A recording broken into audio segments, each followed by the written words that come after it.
Selamat pagi pemirsa, saya Chandra Dewi kembali hadir menjumpai Anda dalam Cerdas 5 Menit. Kali ini kita akan berbicara seputar double claim dalam asuransi. Bersama saya telah hadir Dr. Yuan Kurniawan, Head Individual Operation, Vice President dari PT Asuransi Jiwa Manulife Indonesia. Selamat pagi dokter. Selamat pagi Chandra. Oke dok, sebenarnya bisa nggak sih kita double claim dok? Karena kadang-kadang kan kita memiliki dua asuransi. Asuransi dari perusahaan tempat kita bekerja dan juga asuransi yang kita miliki sendiri nih dok. Ya. Betulkah memang kita bisa mengajukan double claim? Pada intinya benar. Cuma saya jelaskan sedikit ya mengenai itu. Kalau perusahaan asuransi jiwa itu pada umumnya tidak melarang double claim.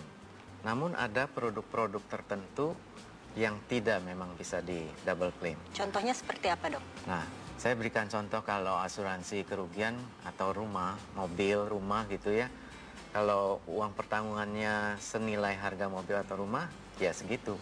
Nggak bisa beli dari perusahaan A sekian, perusahaan B sekian jadi double, itu tidak bisa.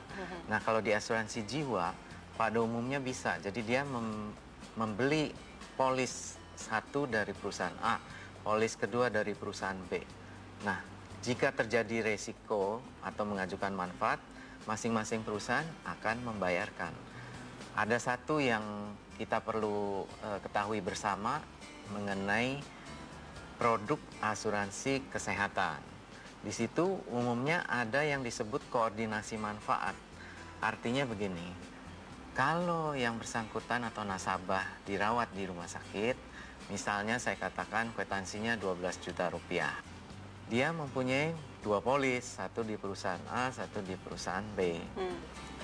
Katakanlah yang perusahaan A sudah membayar 7 juta rupiah. Karena dia keluarkan uang 12 juta, maka perusahaan yang kedua hanya wajib membayarkan sisanya yaitu 5 juta. Oh, jadi misal meskipun kita memiliki double claim, kita tidak bisa mendapatkan jumlah yang lebih banyak dibandingkan biaya pengobatan yang sudah kita keluarkan ya dok ya? Tidak bisa, oh, karena gitu. Pada intinya asuransi itu memberi perlindungan terhadap kerugian, bukan memberikan keuntungan atas suatu resiko. Oh, oke. Nah, kalau kita saat akan mengajukan double claim nih dok ya, apakah memang semua perusahaan asuransi memperbolehkan atau tidak selama ini? Terima kasih. Nah, ini penting.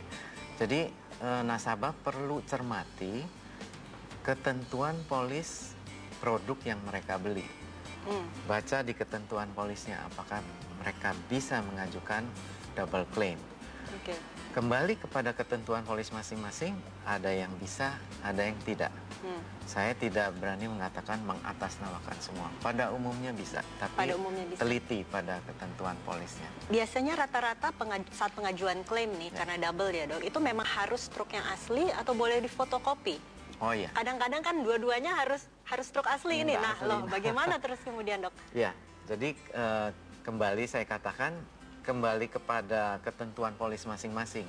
Kalau di situ dikatakan harus wajib memberikan kwitansi asli rumah sakit, artinya nasabah tidak bisa mengajukan ke dua tempat.